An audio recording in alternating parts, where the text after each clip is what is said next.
So I'm just gonna show a bit about our giraffe. So you turn it on. So before every birth, we always set up for resuscitation.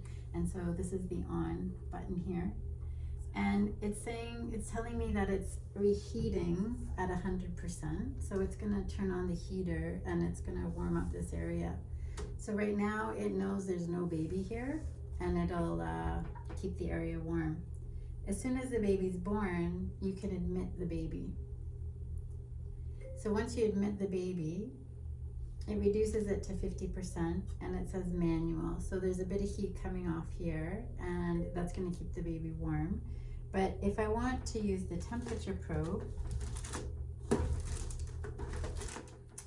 you can plug in this disposable temperature probe. So we know it's disposable because it has a 2 with a line through it. So that tells us you only use this once, not 2 times. And so I plug in the temperature probe on this side where it has a little baby and a thermometer. And then I'm gonna move the button over to baby. So then it'll say confirm the temperature probe. And so generally you just stick on this sticker. I usually put it onto the kidneys, into the back of the baby, and that way it's kind of out of the area if we're doing a resuscitation. What happens then is if once it's stuck to the baby, it tells this how much heat to put off to keep the baby the right temperature. So it's always adjusting. So it's kind of nice if you're gonna have the baby here for a while and you're helping the baby breathe, then the temperature probe will tell the machine how much to heat up for. I find that the little silver dot, it kind of comes undone. And so you have to check, because if it's stuck to the baby and it comes undone a bit, the machine will think the baby's cold and throw off more heat. So we also have a little teddy bear shaped sticker in the drawer, and you can add that or use that instead of the silver one that's here. So I just tuck it in beside the bed in case I'm going to need it for resuscitation.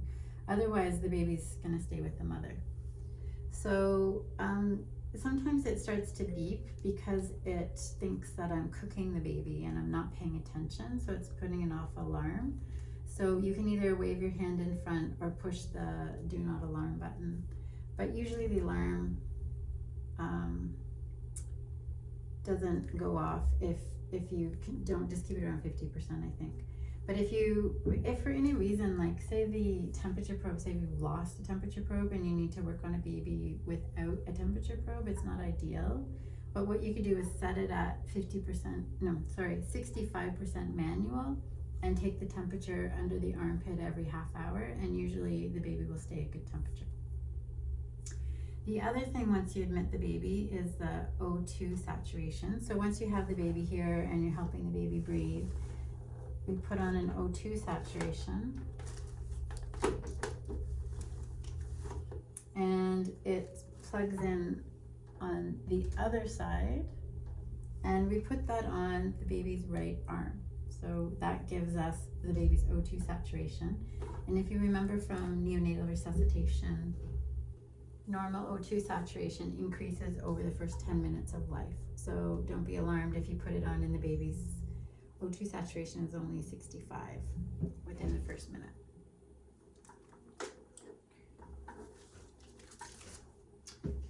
Okay, so working downwards, we did the heater, we did the O2 saturation, and now the suction. So the suction uses room air, and so I don't want to use the tanks, but I'll show you how to set that up.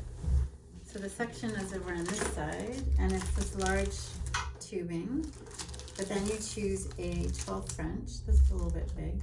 A 10 French is probably better. And you want to just test it by, let's see what happens when so I don't have it on yet. You would turn on the suction, which is really noisy because we have a medical air condenser, so it's very loud. But I just close off the suction, or you could just bend the suction when it's on, and you want to check that the suction is in around the 80 to 100. It's just kind of in the green zone, it's not too strong. So then I turn off the suction, and then I would turn on the one that I'm going to use that's going to output for PPV, or positive pressure ventilation, or CPAP. So I have my positive pressure ventilation.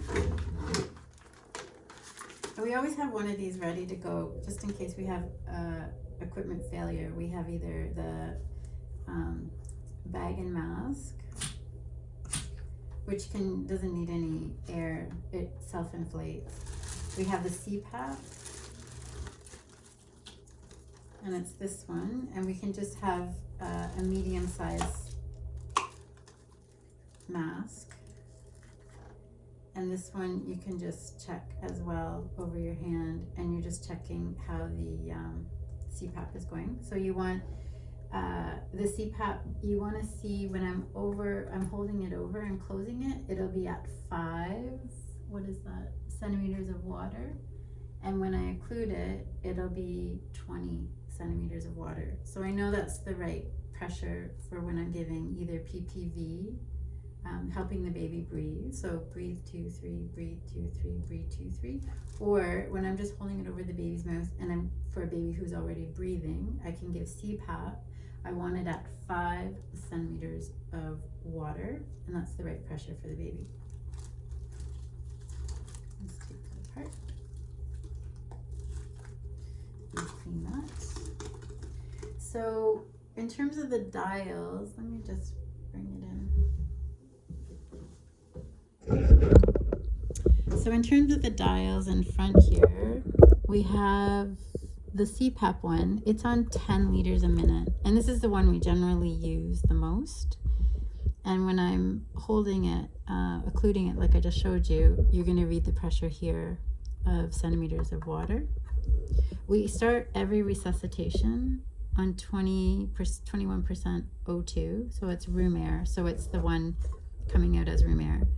If we want to add more oxygen, we can, or we start chest compressions, we're automatically going up to 100. So once the baby's we're having chest compressions, we're going to go up to 100. If the baby's breathing on CPAP, but not saturation, the saturations aren't great, we can increase the oxygen, say, starting at 50, and either go up a bit more if the baby needs it, or bring it down as maybe the baby doesn't need so much. So the last thing I check is the tanks. So here in the maternity, let me just bring this over. Let me move this. Here in the maternity, we have oxygen tanks, and they're portable, and they're in the back. I'll show how to turn it on. So when I turn on the tank of air, and when I turn on in the back the tank of oxygen, I'm going to see how much air and oxygen I have in the tanks.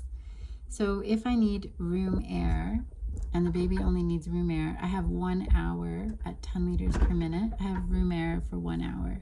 And after that, we have to move the whole giraffe and the baby to the clinic in order to branch or connect the giraffe to the wall unit that can give us medical air or oxygen as needed. So coming around to the back, I turn on the oxygen with this key. So the tank is here in the back, and I turn the key, I believe it is righty-tighty, right? So this is tight, so I'm going to go to open it, I'm going to bring it around to open it. It's just making that noise because I need to turn on the air as well, and that's part of a suction noise. So for setting up the giraffe, so the woman comes into labor, and I want to check 3 things. So say the labor is going quickly, I need my delivery set, I need my maternal medication so my oxytocin is drawn up.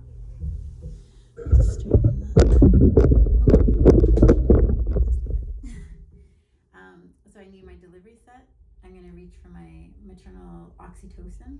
So I have my oxytocin, and I'm set up for resuscitation. So the first 3 things I need, I don't think about anything else. I'm just going to have my delivery set ready. I'm going to have my first injection ready of oxytocin if she has any bleeding, and I have my resuscitation.